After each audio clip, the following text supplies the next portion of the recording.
Once you've decided what product line you want to sell on Amazon or via your website or both, it's time to think of your brand name and business name. Wait a minute, brand name and business name, aren't they the same thing? Well, they could be. If you are selling only one product or have no intention of diversifying, then your brand name and business name could be the same.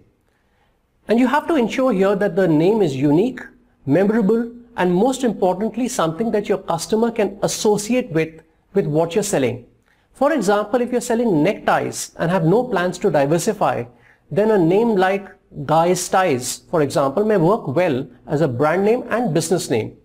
But if you plan to expand into other accessories, then perhaps a name like Ties and More is more apt for your business. And finally, if you plan to launch many unrelated product lines, then a more generic name for your business is better, like XYZ Enterprises or XYZ Ventures. The bottom line is, try and search for a brand or business name that meets the following criteria. Its .com domain is available. It is available for trademark in India. It is preferably one short word. Memorable brands are short, like Uber, Ola, Amazon, Tata, Bata, Amul, Pantene, Pepsi, Levi, even Haldiram. It should be relatable to your category, because when you start out, this can be an immense advantage since you're trying to create an association in the consumer's mind between the product category and your unknown brand. So for example, Sunsilk is for silky hair, Pedigree is for dog food, Indian Oil is for fuel. All this seems like a long ask, but you need to do this not so exciting work in advance of starting out as an online or even offline business person, so that you can protect your brand against unscrupulous sellers and product hijackers, as well as to build a brand that later you may eventually be able to sell. Let's now take a look at how to identify if our example, Guys Ties, meets these criteria. We already know that our suggested brand name of Guys Ties meets two important criteria. One is that it's one word, so it's short. Second is that it's relevant to the category of selling ties, because the name is Guys Ties. Let's now figure out whether the domain guysties.com is available, and also if important social media handles like Facebook and Twitter are available for the word Guys Ties. To do that, come to a site called knowem.com. You'll come to a page like this. Let's enter our brand name, Guys Ties.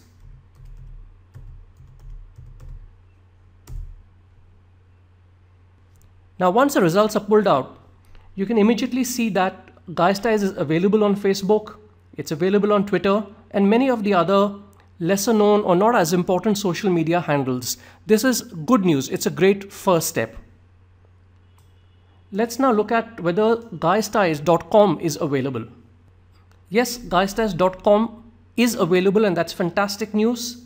Now, as I scroll down, you can also see that country-specific domains are available. So you'll also see that guysties.in is available, .firm, so on and so forth.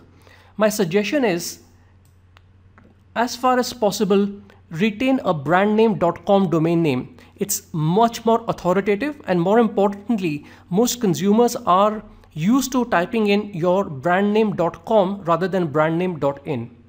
So this is strike 2 for Guys Ties. The domain.com is available.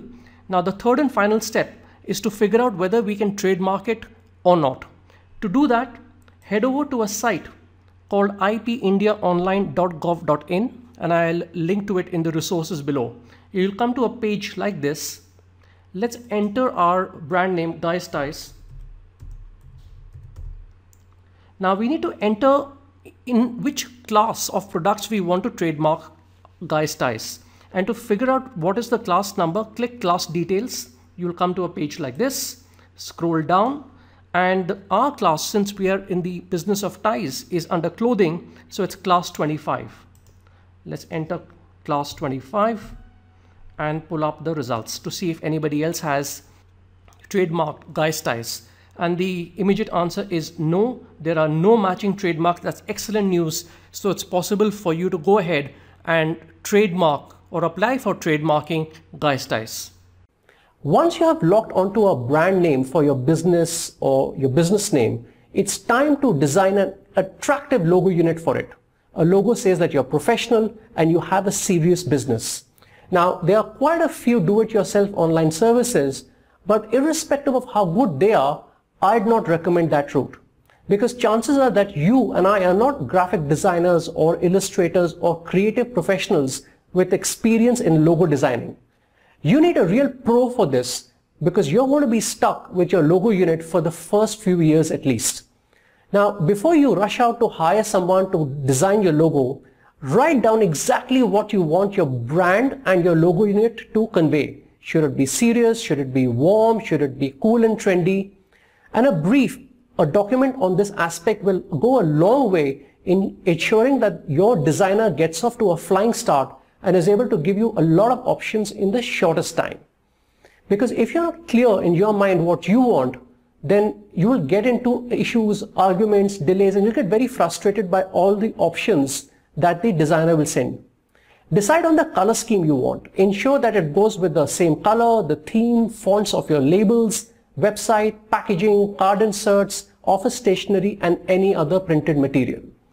So head over to Fiverr.com and search for a professional who will do it for you for a fee that starts with a modest $5.